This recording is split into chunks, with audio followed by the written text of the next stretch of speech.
Hello and welcome to my channel, I Win to Lose Gaming. With Zenless Zone Zero's version 2.0 livestream, we got a massive update to the future plans for the game, as well as the highly controversial subject of anniversary rewards. Fortunately, we have hopefully, finally broken the bad streak of anniversary rewards in gacha games with Zenless Zone Zero.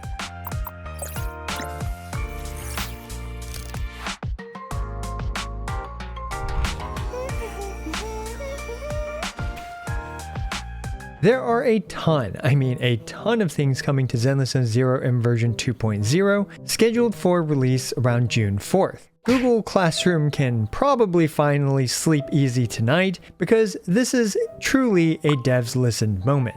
With Zenless Zone Zero providing so many incredible updates as well as a pretty stellar batch of anniversary rewards. In terms of content, we are getting a new area, the Waifei Peninsula, and it looks like a larger, more robust area with some potential open world elements. Hopefully it feels less like a menu with extra steps, well, literal steps, and I'm not sure the details for this beyond that, but I think it looks fantastic, and a new area to bend around is always a good time. There are also going to be some significant additions to combat exploration like Genshin Impact's Elemental Sight, and some new miasma mechanics on enemies. If I had to guess, these enemies will likely favor new characters who can counter miasma related mechanics, while also not being impossible to deal with for older characters. We are also getting 3 new agents, with Yishuan being a new class, the Rupture class, as well as a newish element, Auric Ink. Aura Ink appears to be similar to Frost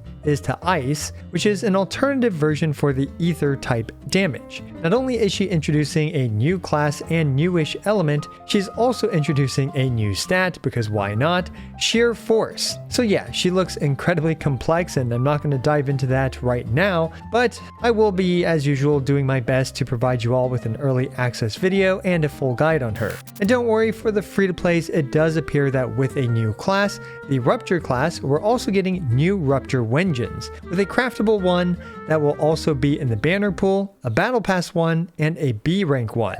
And many older characters are being effectively buffed due to their additional abilities being updated to work with Rupture agents. These updated agents include Astra Yao, Kaleda, Lucy, and Pulchra. This also foreshadows more Rupture agents coming in the future, and it's not like a one-off class thing similar to how Frost was to Ice for Miyabi. Anyway, up next we have the new A-rank Panda, Panyin Hu, a physical defense agent who actually heals. So it appears we are finally at long last getting some more characters with some healing utility, as well as our first A-rank agent that heals. Lastly, the third character is Jufufu, who, amazing name aside, looks like a fast and furry-is Fire Stun class agent who appears to also buff crit damage, chain attack, and ultimate damage.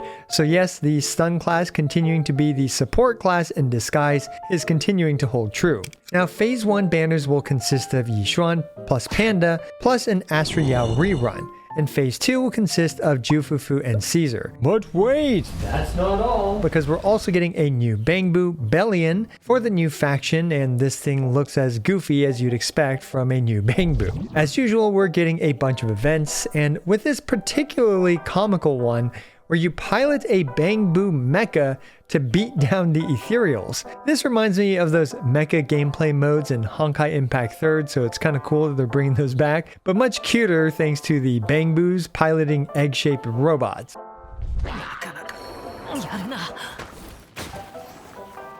Alright, we've covered most of the new content that I want to talk about, but next let's talk about the most controversial aspect that has set many gacha communities on fire, the anniversary rewards.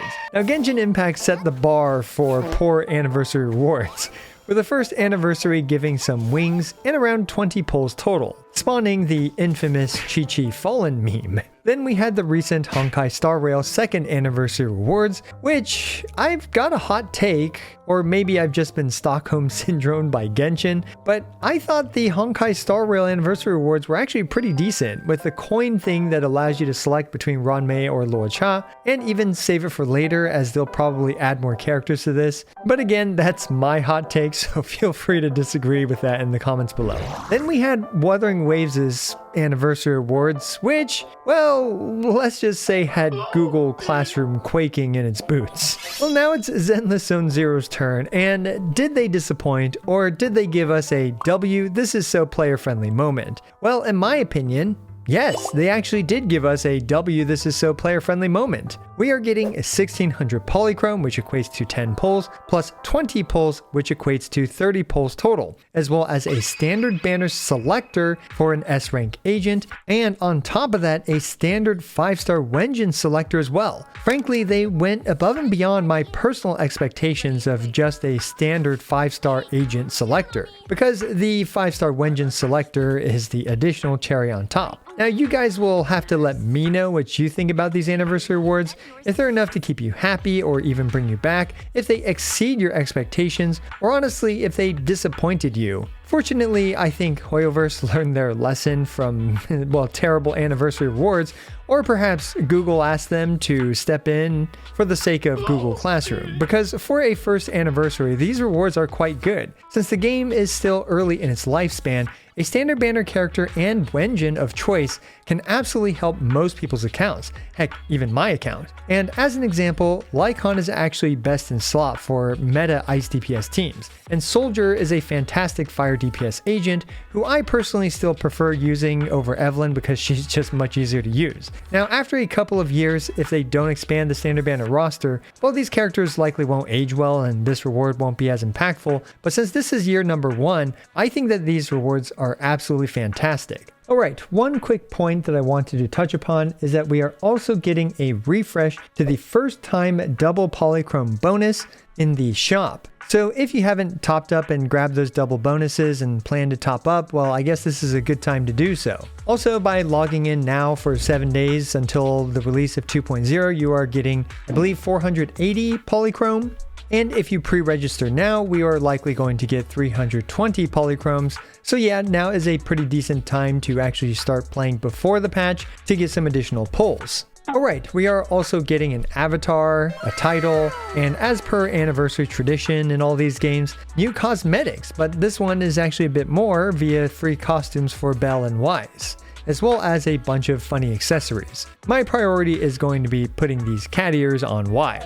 Now, this isn't directly related to the anniversary rewards, but I think is actually setting an incredible precedent, but Ellen is actually getting a buff, with, I believe, her gaining access to the Hollow Zero special ability buff thing. Back in the day, I said that I thought these were basically testing grounds for buffing characters, as well as testing alternative skills. And lo and behold, Ellen Jo is gaining access to these buff things. This is fantastic news for many reasons, since many launch day players got Ellen, and may have at some point stopped playing or felt frustrated with how weak Ellen feels, especially in comparison to Miyabi. Well, they're finally getting a bone thrown at them via these buffs, and it gives these players incentive to come back and also to not feel like their pulls on Ellen were wasted. Not only that, but this sets the precedent for future characters to be buffed, as they stated that they'll continue to monitor how these buffs affect Ellen's data and assess what other characters could use improvements. Now personally, I actually think most of the other featured 5-star agents are in a decent spot right now, but hey, I'm not going to say no buffs to Zhu Yuan's assets, and maybe they'll even considering buffing some of the A-rank agents like Billy Boy. So yeah, the anniversary for Zenless Zone Zero exceeded my personal expectations, and you can really tell the team over there is, as my wife likes to describe, highly motivated individuals that will work themselves to the bone for their goals. The Zenless Zone Zero team seems very hungry for success and to prove just how great of a game they can make through Zenless Zone Zero. Out of all of the major gacha games, in my opinion, I think Zenless Zone Zero has the best set of first anniversary rewards. Let me know what you think about the direction of Zenless Zone Zero, whether you're pulling for Yishuan or Jufufu, who you plan to choose for your S-rank agent in Wenjin and and why, and what you're looking forward to the most in Zenless Zone Zero version 2.0 down in the comments below. As always, I appreciate every single one of you. This is I Win to Lose, signing out.